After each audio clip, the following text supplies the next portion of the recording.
Our next presenter is Attorney Teresa Jones. Yeah, Attorney Jones my is girl. a civil rights advocate Yes, extraordinaire. yes, In her day job, she is the chief city prosecutor for the city of Memphis Law Division. right. But in talking to her, because you guys know I recruit everybody to my state education committee, and talking to her, and I say, well, how you get so involved in education? She said, because I kept seeing these kids coming through at 201 Poplar, and I figured the best way that I could help them, it was by getting involved in education. She is the immediate past chair of the Shelby County School Board and an advocate extraordinaire. Yes. Attorney Jones. Thank you, Ms. Sweetlove, and thank the NAACP for allowing me this opportunity tonight. As a Shelby County School Board member, tonight I am going to primarily have comments on a number of the things that have been addressed, and I won't have a formal presentation as a board member. We really, I guess, in essence, would be a little bit boring. We set policy and contracts and things of that nature, but in 2011, I was appointed to the school board. I am not a career educator. I'm a lawyer. For 15 years, as Ms. Sweetlove said, I was a Shelby County public defender. For the last 13 and a half, I've been a prosecutor, and but in traffic court, so it's not that drastic of a change. But what my comments concern my role as a board member and the challenges and the responsibilities I have observed and had to deal with as a board member.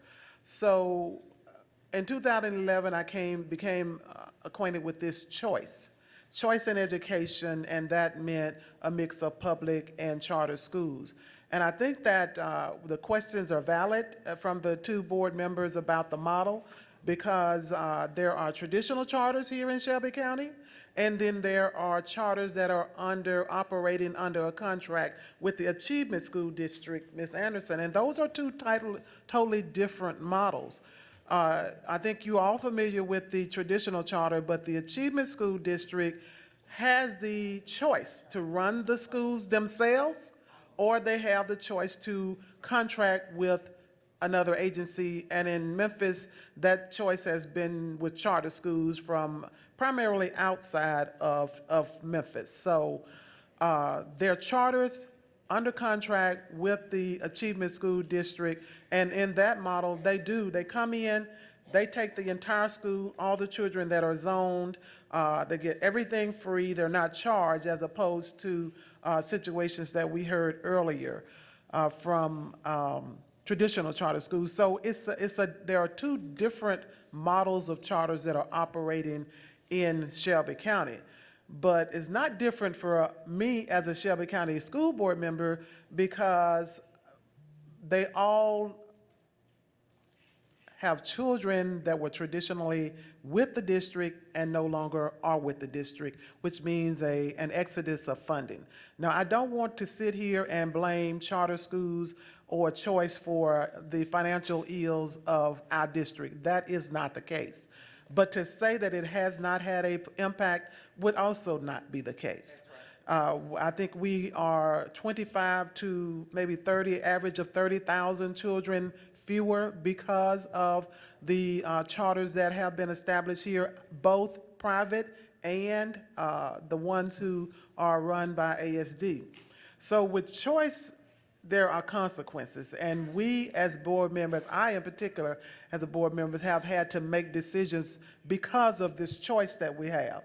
I understand that choice is really the order of the day for parents today, and in my district, I have parents who want charters, and I have parents who do not want charters. So I have to listen to both sides, and I try to do that. And so I'm not saying that charters have no place. What I do worry about and have a problem with is that the way the charter model and process has unfolded.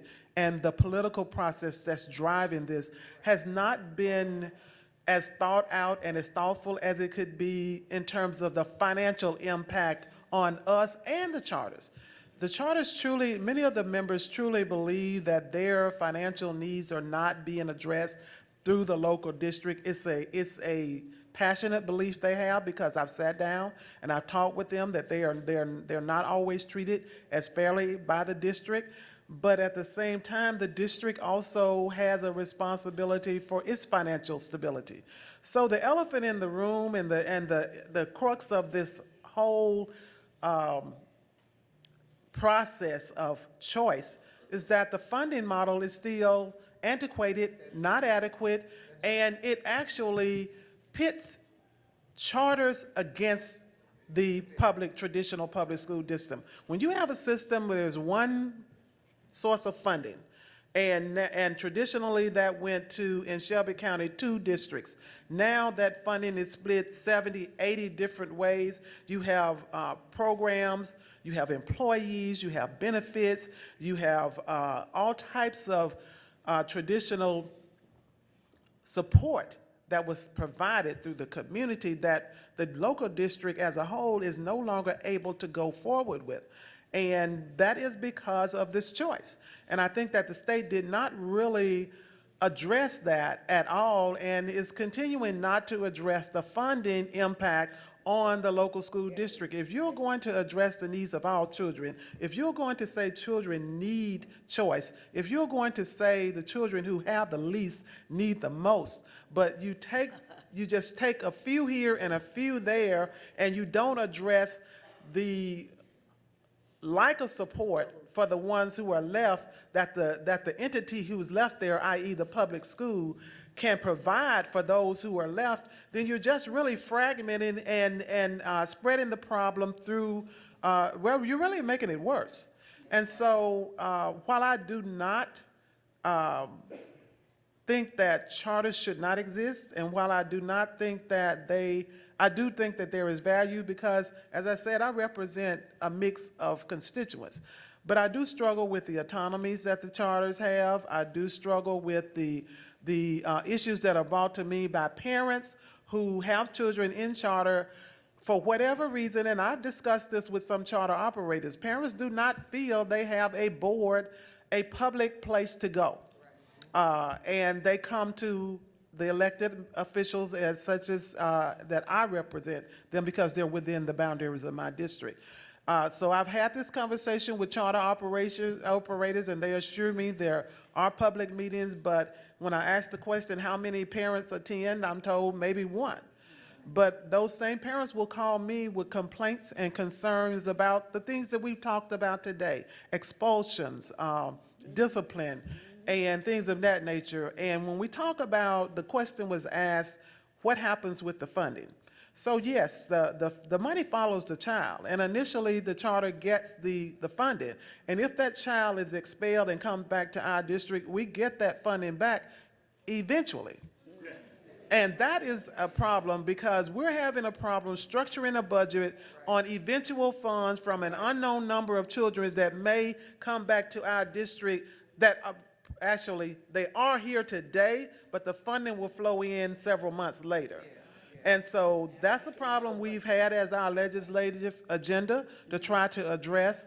And I think that if we're going to truly be partners, and I have to say, with the interactions with the ASD and our superintendent and our board, we've had differences, and we've had things that we can't agree on, but we also have had many situations where we've sat down and we've agreed this is what's best for kids. And so we are working somewhat on that level, but there are differences, and we've had to take opposite sides. We've had to challenge some of the decisions they've made. And I think one of the main problems is the community buy-in. So even with the community organizations and the structure and having identified leaders, I still get complaints from citizens who feel that they're not part of that process, and that their input or wishes or how, in terms of how the school is run, is not being considered. And so I think that that's an area that really needs to be addressed, but I'll just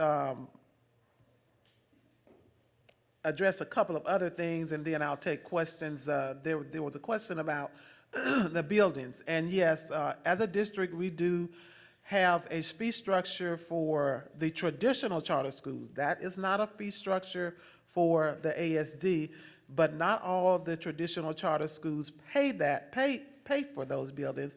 But we are in the middle of a collaborative discussion with those charters about how to equalize that, how to make that fair for everyone. And it is my hope that we will come up with a document that will at least start that process in the right direction.